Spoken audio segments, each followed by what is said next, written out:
Organization of economic cooperation and development کے مطابق پاکستان امریکہ کو ڈاکٹرز مہیا کرنے والا تیسرا بڑا ملک ہے، اور امریکہ میں رہنے والے کچھ پاکستانی ڈاکٹرز ایسے ہیں جو جانتے ہیں کہ اگر پاکستان کو آگے بڑھنا ہے تو ایسی تعلیم کی طرف توجہ دینی ہے جو ریاضی اور سائنس سے متعلق ہے۔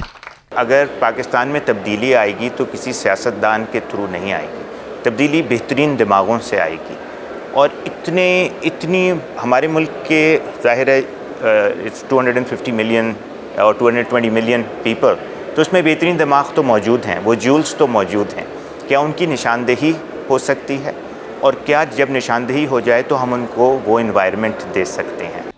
42 سال پہلے امریکہ میں قائم ہونے والی تنظیم association of physicians of Pakistani descent of North America یا اپنا کے ساتھ اس وقت تقریباً 17,000 پاکستانی ڈاکٹرز منسلک ہیں۔ 35 علاقائی چیپٹرز پر مشتمل اس تنظیم کے لیے ہر سال ایک نیا صدر منتخب ہوتا ہے جو پاکستان میں فلاح و بہبود کے لیے جاری منصوبوں کی دیکھ بھال کے ساتھ ساتھ تنظیم کے لیے ایک نئی جہت تلاش کرنے کی کوشش کرتا ہے۔ پاکستان میں فزکس اور ریاضی کی تعلیم اور تحقیق پر توجہ اسی سلسلے کی ایک نئی کڑی ہے۔ ہمارا گول ہے $10 ملین کی انڈاؤمنٹ کرنا، جس سے ہم بہترین دماغ جو پاکستان میں ہیں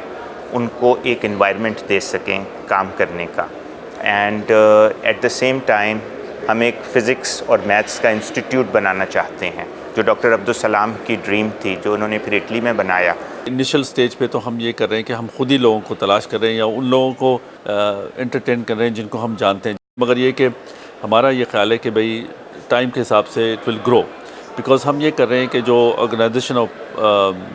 پاکستانی انٹرپرنور اور پروفیشنلز ہیں ان کے ساتھ ہم نے کولیبریٹ کیا ہے۔ اپنا تنظیم کی طرف سے اس institute of innovation and research کے منتظمین کو امید ہے کہ پاکستان میں ریاضی اور فزکس کے لیے ایسا ادارہ حکومتی مدد کے بغیر بھی کھولا جا سکتا ہے، لیکن پاکستانی حکومت کا اسے تسلیم کرنا سب سے اہم نقطہ ہوگا۔ اور اس میں حکومت آپ کو روکے گی نہیں، حکومت آپ سے تعاون بھی کوئی خاص نہیں کرے گی، حکومت آپ کو روپیہ بھی نہیں دے گی، لیکن اگر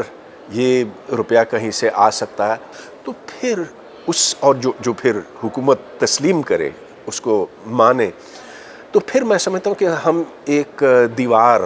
توڑ چکے ہوں گے۔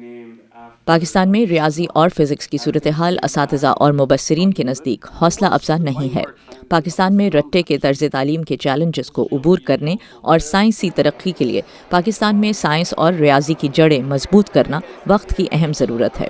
نخبت Malik, Voice of America, Orlando, Florida.